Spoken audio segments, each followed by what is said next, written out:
In the heart of Tanzania, fewer than 1,300 people remain who live exactly as their ancestors did 10,000 years ago.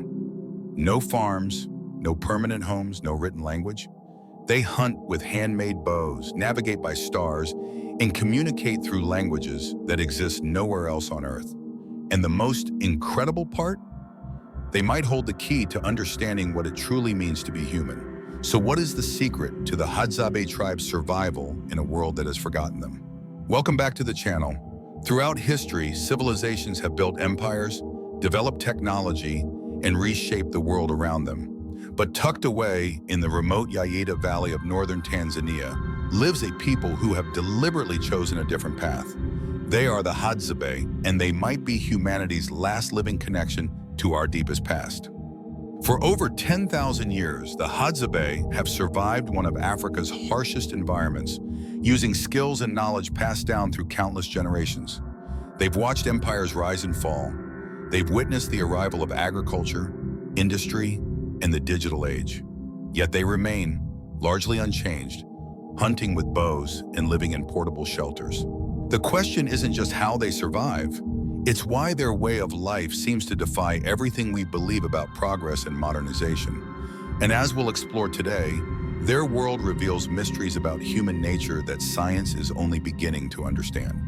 Who are the Hadzabe? To understand the Hadzabe, you first need to know where they came from. The Hadzabe are believed to be among Africa's oldest inhabitants. Archaeological evidence suggests they've lived in the Lake Eyasi region for at least 10,000 years, possibly much longer. Unlike their neighboring groups, the Hadzabe never adopted agriculture or pastoralism. They remained hunter-gatherers when virtually every other human society transformed into farmers. Their language is equally remarkable. The Hadzabe speak hadza, a language completely unrelated to any other known tongue on Earth. It contains unique clicking sounds that linguists have compared to some indigenous African languages. But it stands fundamentally alone. When a Hadzabe dies, takes that language's secrets with them. Young people today speak Hadza, Swahili, and sometimes English, but the ancient vocabulary and traditions vanish with each generation. The tribe lives in small, mobile camps. Their homes are simple, temporary structures made from branches, grass, and animal hides that take just hours to build. They relocate frequently, following animal migrations and seasonal food sources. This lifestyle doesn't represent poverty or misery. Instead, it reflects a deliberate adaptation to their environment. The Hadzabe don't accumulate possessions. They don't compete for status or wealth.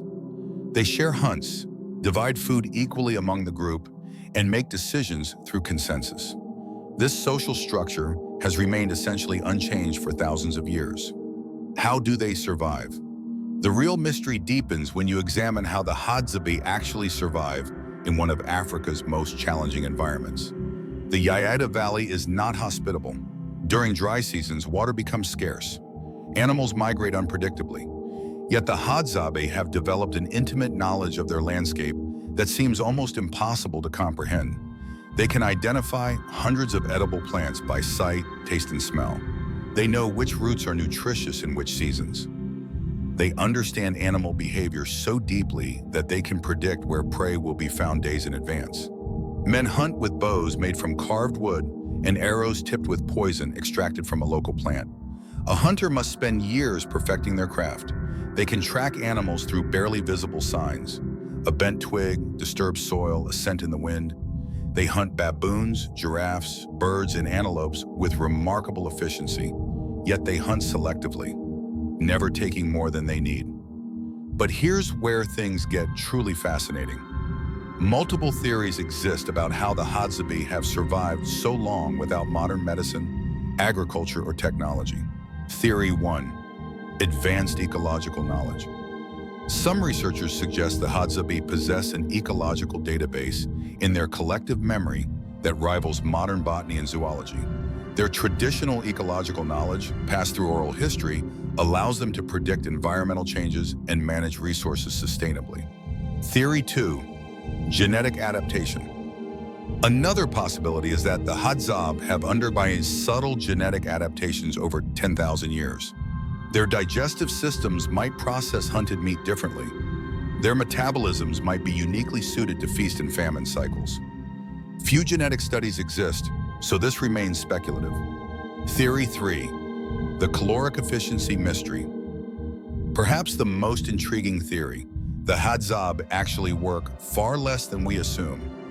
Research suggests they spend only 12 to 15 hours per week hunting and gathering, less time than modern office workers spend at their jobs. How do they achieve such efficiency? Some researchers believe their total system, from settlement patterns to hunting techniques to food storage, operates at a level of optimization that modern societies haven't achieved. Theory 4. Spiritual connection and mental health. Traditional healers and anthropologists have noticed something unusual. The Hadzabe experience extremely low rates of depression, anxiety, and suicide compared to industrialized societies. Their spiritual beliefs and strong community bonds might be providing psychological benefits that protect them. Could their lifestyle offer insights into mental well-being that we've lost? The paradox of progress. Here's the central puzzle that fascinates researchers. If civilization represents progress, why hasn't the Hadzabe abandoned their way of life?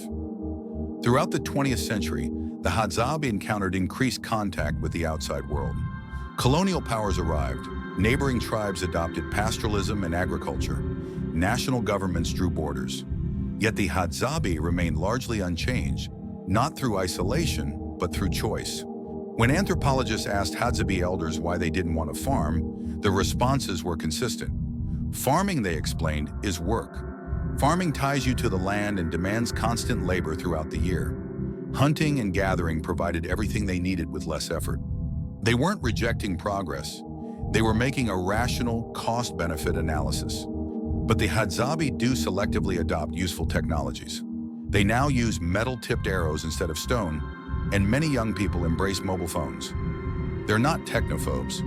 They're pragmatists who evaluate whether something genuinely improves their lives before accepting it. This raises a profound question. Could the Hadzabe actually be more advanced than we are in some ways? Theory 5, the civilization paradox.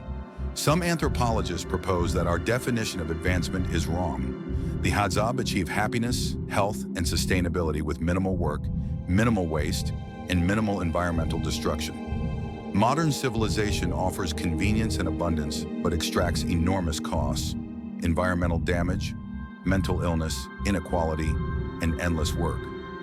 Perhaps the Hadzabe found an equilibrium point that we abandoned and are only now trying to recover. Researchers studying contemporary hunter-gatherer societies have made startling discoveries.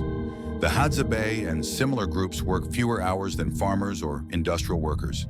They experience less malnutrition than many agricultural societies in the developing world. Their social bonds are stronger, their stress levels are lower. How can this be? What did we miss when we abandoned this lifestyle? The Hadzabe tribe stands as one of humanity's greatest mysteries, not because they're primitive or backward, but because they've chosen a fundamentally different way of being human, and it works. They've maintained complex societies without hierarchies. They've preserved knowledge across millennia through oral tradition alone. They've achieved sustainability without conscious environmental policy. They've built lives of meaning without constant consumption. As our world faces environmental crisis, epidemic mental illness, and questions about meaning and age of abundance, the Hadzabe offers something precious. Proof that alternatives exist, but their time is running out.